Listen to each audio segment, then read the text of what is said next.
성탄의 계절입니다. 성탄 카드, 바이나트 카르테, 요즘 서로들 많이 주고받으실 줄 압니다. 그림 좀 보여주시겠습니까? 성탄 카드, 여러분들 받아보시면 굉장히 화려합니다. 성탄 장식들, 또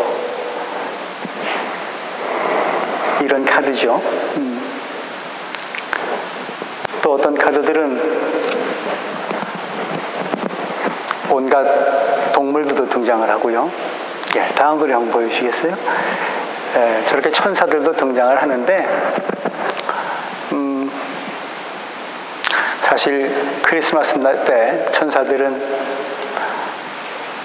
아기 예수가 태어나시던 그 밤에 베들레헴 고를 쩌렁쩌렁하게 울렸던 하늘의 천군 천사가 동원됐던, 하늘 군대가 동원됐던 그런 천사들인데, 지금 저 천사는 굉장히 앙증스럽습니다. 그리고 예수님이 태어나신 곳도 저 카드를 잘못 보면 저렇게 화려한 왕궁에서 태어나신 것만 같은 그런 착각을 할 정도의 그림으로 성탄절은 날려 화려해져 가고 있습니다. 시내 중심가에 또 바이나트마트에 한번 나가보았습니다. 그림 한번 넘겨주시겠어요? 나뭇가지마다 여러분들 나가보셔서 아시겠지만 주렁주렁 매달려 있는 황금빛 열매들, 동화 속에서나 보았던 환상의 나라입니다. 그런 길을 걷고 있는 나는 어느새 동화 속 주인공이 됩니다. 크리스마스가 다가올수록 사람들은 축제의 흥분에 휩싸입니다. 크리스마스, 아시겠지만 그리스도를 뜻합니다. 마스, 미사입니다. 예배입니다. 그리스도를 예배하는 절기 때라는 게 크리스마스의 본래 의미죠. 그런데 그리스도는 실종되고 산타클로스가 그 자리를 대신하고 있습니다. 바이나트, 거룩한 밤이란 뜻이죠. 그러나 고요한 밤, 거룩한 밤, 노래 가사로만 들려올 뿐이지 상품 판매 광고의 배경음악이 되어버렸고, 그리스도가 오시던 그날 밤, 그 적막한 어둠을 외롭게 지켜주면서 유난히도 맑게 빛났던 하늘의 별, 그 별들은 도시 전체를 휘감고 있는 루미나리의 그 현란한 불빛 앞에 하늘의 별들은 명함도 내밀지 못합니다. 성탄절이 상업화되어 버린 지 이미 오래이지만 우린 그럼에도 불구하고 화려한 불빛과 축제의 흥분에 가려서 잊혀져 버린 작고 보잘것없는 산골 마을 베들레헴을 기억해야만 합니다. 배가 이렇게 푸른 해상 직전에 산모에게 방 한 칸 빌려주는 사람 없었던 인정머리 없는 세상의 한 구석, 춥고 어둡고 냄새나던 마국간, 바로 저기 그 크리페가 있습니다. 저 크리페 우리 애써서라도 찾아가야 합니다. 그리고 그 마국간 짐승들 속에 누워있는 한 갓난아기 아이 앞에 서야 합니다. 왜냐하면 구세주가 이 땅에 오실 때 그분은 이 땅에 가장 어두울 때 오셨고, 역사의 암흑기에 오셨고, 그리고 가장 낮고 천한 곳으로, 그렇게 비천한 사람들 곁으로 찾아오셨기 때문입니다. 우리가 오늘 구세주가 처음 오신 첫 번째 크리스마스의 마국간을 다시 찾아야만 하는 이유는, 오늘 구세주가 다시 오신다 할지라도 가장 먼저 그분이 가실 곳은 또다시 이 땅에 가장 어둡고 낮고 천한 곳, 사람들의 돌봄이 없는 것, 외면당한 곳일 것 같기 때문입니다. 오늘 우리 공동체 가운데도 그런 분들 많이 있습니다. 몸이 많이 아프신 분들, 마음이 상한 분들, 공동체에서 이탈되신 분들, 시험에 실패한 분들, 직장을 잃은 분들, 삶의 숙제거리가 날이 갈수록 커지는 분들, 우리 공동체뿐 아니겠죠. 우리가 떠나온 조국, 저 한반도, 한라에서 백두까지, 백두에서 한라까지 고통의 신음소리가 2014년 한 해도 그칠 날이 없었습니다. 이제는 바다까지 무덤이 되어버렸습니다. 뿐입니까? 이곳 독일 베를린 땅에도 후리오들링의 옵다클로스, 고향을 잃어버린 사람들, 어쩔 수 없는 이유로 떠나야만 했던 사람들, 집을 떠난 사람들, 집을 나온 사람들, 거리에서 노숙한 사람들, 주님이 오신다면 저들에게로 가장 먼저 가실 것만 같아서 우리가 오시는 주님을 맞이하려면, 만나려면 저들의 자리, 이 땅에 그늘진 곳 먼저 살펴봐야 되지 않을까, 그런 생각이 들기 때문입니다. 오늘 누가복음에 기록된 예수 그리스도의 탄생에 관한 이야기, 그렇습니다. 이게 그 현장입니다. 베들레헴 마구간으로 우리를 달려가게 합니다. 구유 위에 누워있는 한 아기, 예배 후에 저 크리페 속에 있는 작은 구유의 아기를 한번 만나보시기 바랍니다. 저 작은 아기가, 팔도만한 작은 아기가 세상이 기다리던 구세주였습니다. 구세주가 오신 것은 짐승들의 우리였고, 구세주를 보고 맞이한 이들은 인간들보다는 짐승들이 먼저였습니다. 사람들 중에서도 그날 그 밤에 빛난 광채를 보고 베들레헴 구유 앞으로 달려간 자들은 남의 양떼나 밤새도록 돌봐주던 배우지 못한 무식한 천민들이었습니다. 글쎄요, 자기 이름이나 한자 쓸 줄 알았을까요? 경건하지 못하다고, 더럽다고 따돌림 당하던 그런 사람들이었습니다. 가장 낮은 곳으로 오셨기에 낮은 자리는 무슨 수를 써서라도 피하려고 하는, 거긴 안 앉으려고 하는, 소위 지체 높은 것 좋아하고 그곳에 앉아 계신 잘 나가는 분들은 구세주 맞이하지 못했습니다. 하긴 예수 그리스도는 구유에서 구디를 털고 일어나신 이후에도 높으신 양반들에게 한 번도 구세주 대접은커녕 사람 대접조차도 받지 못하셨죠. 사도 바울은 이 같은 예수 그리스도의 오심을 오늘 빌립보서 2장에서 이렇게 표현하고 있습니다. 6장에서 7절 말씀, 그는 하나님의 모습을 지니셨으나 하나님과 동등함을 당연하게 생각지 않으시고 오히려 자기를 비워 종의 모습을 취하시고 사람과 같이 되셨습니다. 그리스도의 낮아지심, 천해지심,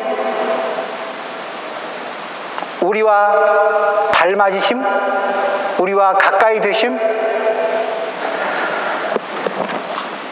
바울은 그것을 그리스도의 겸손이라고, 자기 비움이라고 그렇게 표현하고 있습니다. 한 신학자가 그리스도의 오심을 이렇게 표현하고 있습니다.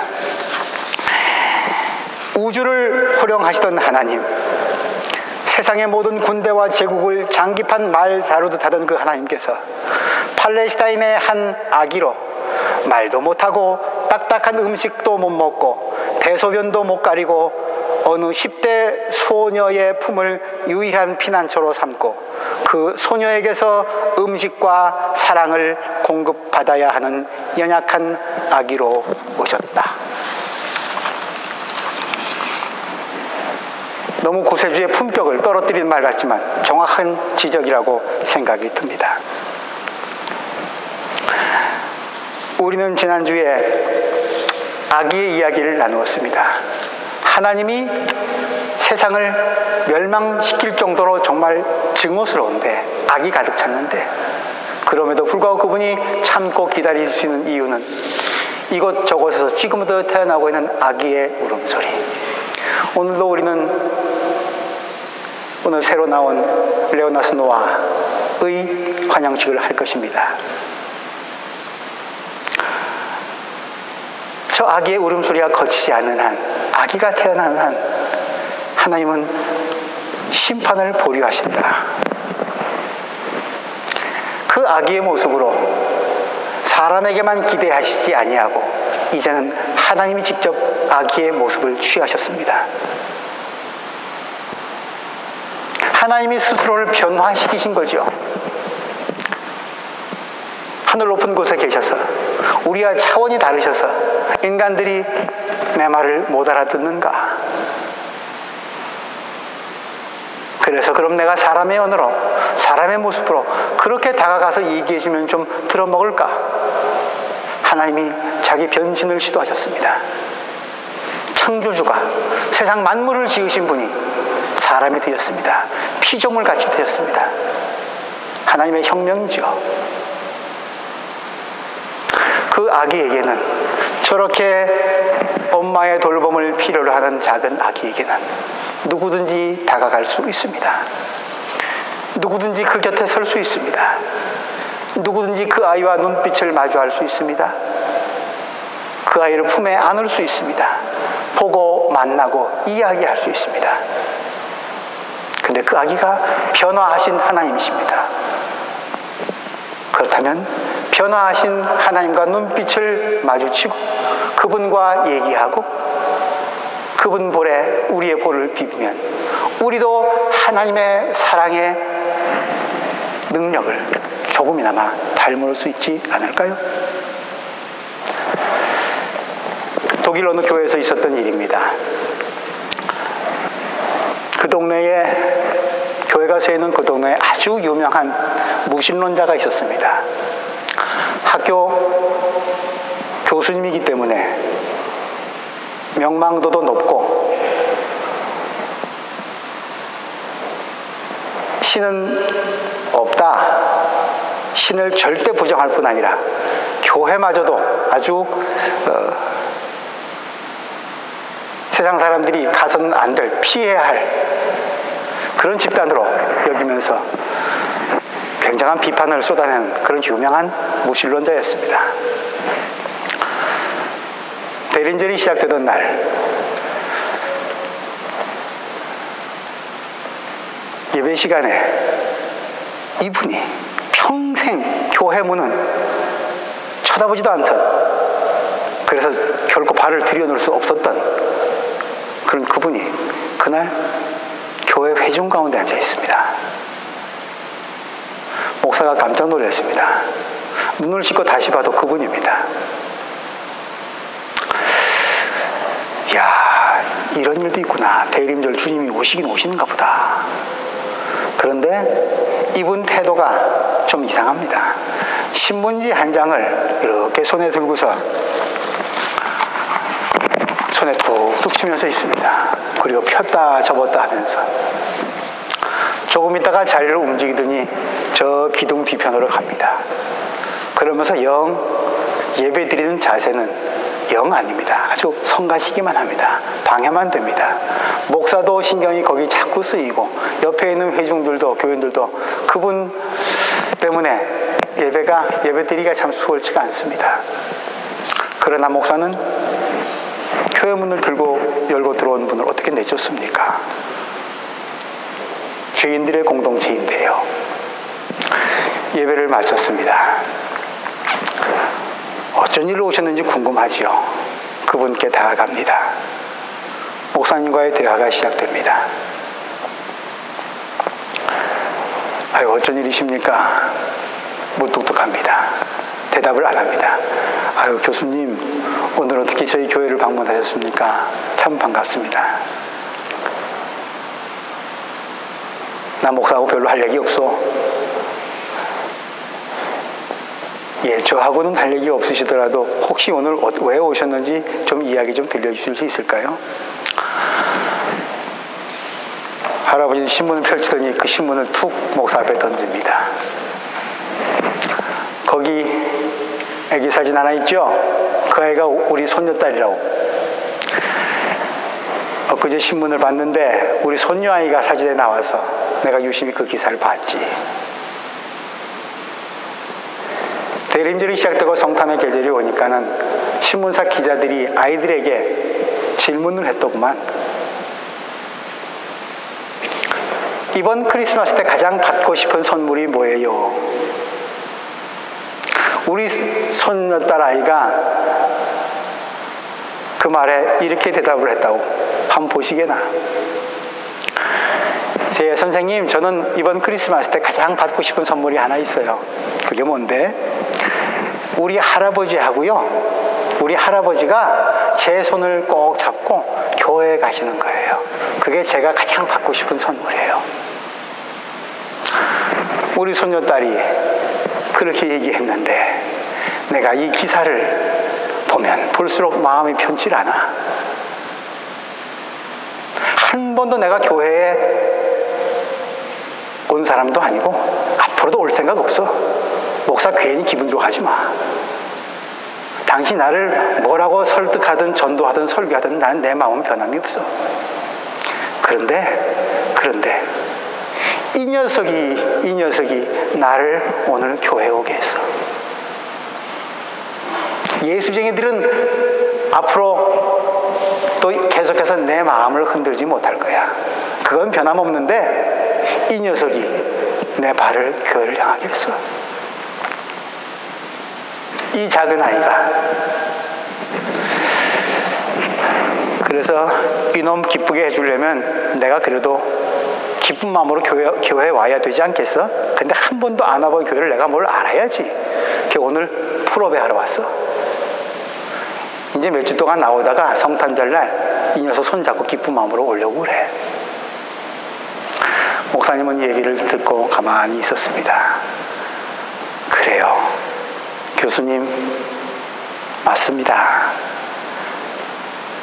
아이가 변화를 시킬 수 있네요. 근데 우리들은 그런 믿음이 없어요. 어른들이 세상을 바꾸는 줄 알죠. 근데 우리 어른들이 바꿔놓은 세상은 별거 아닌 것 같아요. 아이가 세상을 변화시킬 수 있다는 것, 그것 잘 믿지 못하는 것 같아요. 목사님 그러면서 눈길을 교회 재단 앞에 있는 크리페로 던집니다. 거기는 구유에 누워있는 작은 아이의 손이 내밀어져 있습니다. 교수님은 목사가 뜻하는 말이 무엇인지를 알았겠죠. 한 작은 아이.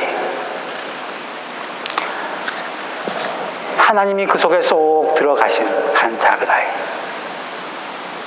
그는 우리를, 세상을 변화시키십니다. 이것이 요한복음 사도가 얘기하고 있는 말씀이 육신이 되었다. 하나님의 변화의 혁명입니다.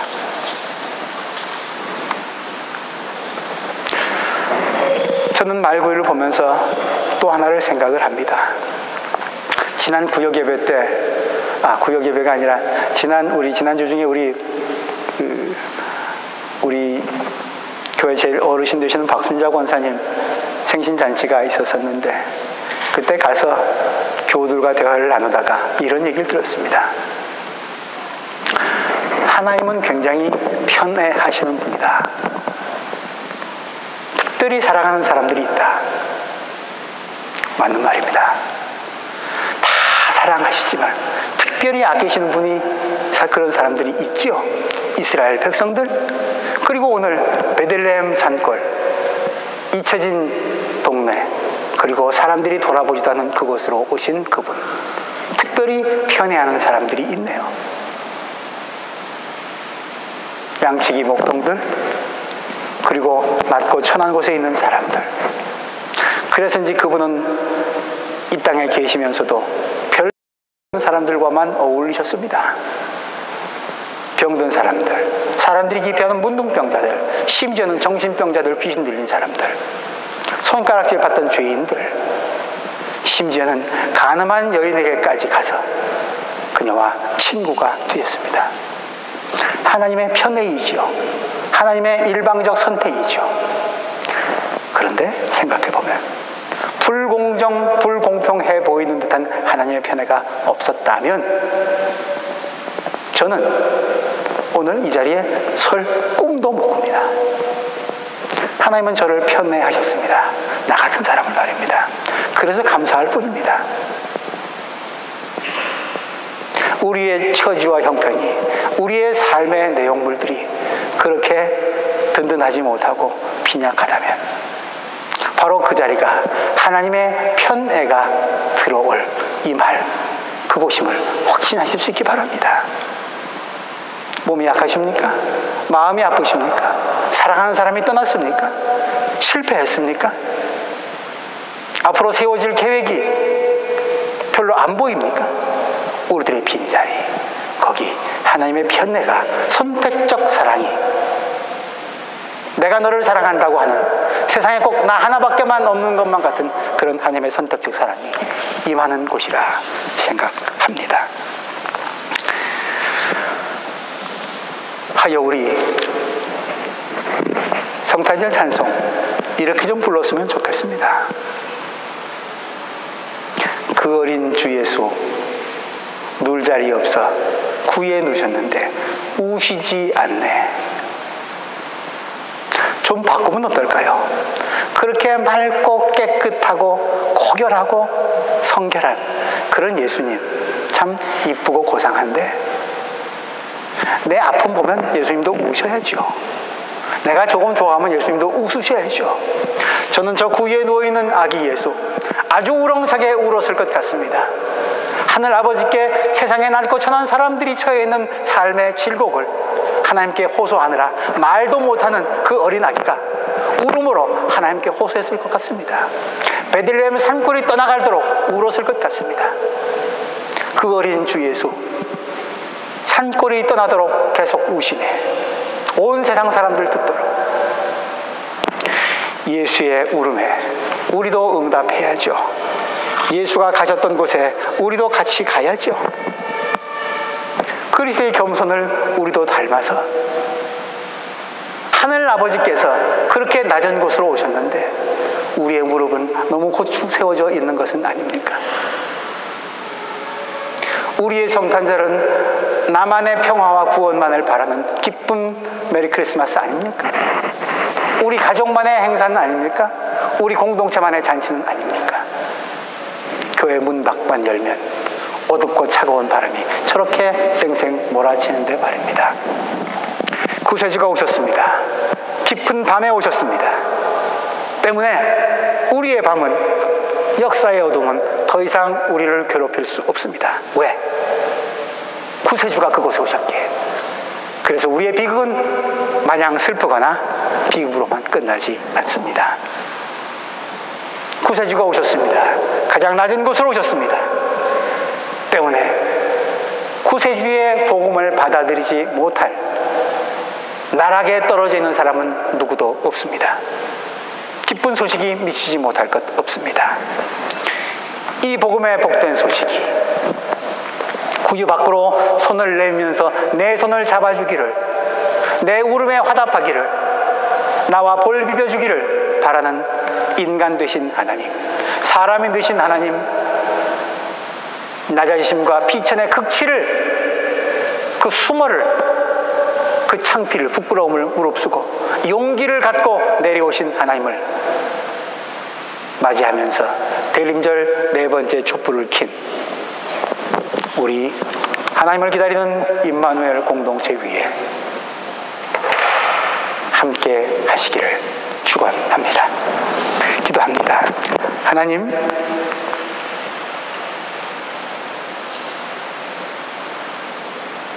마라나타 이렇게 부르며 주오시기를 기다리지만 우리의 마음은 헤롯의 왕궁에 가 있고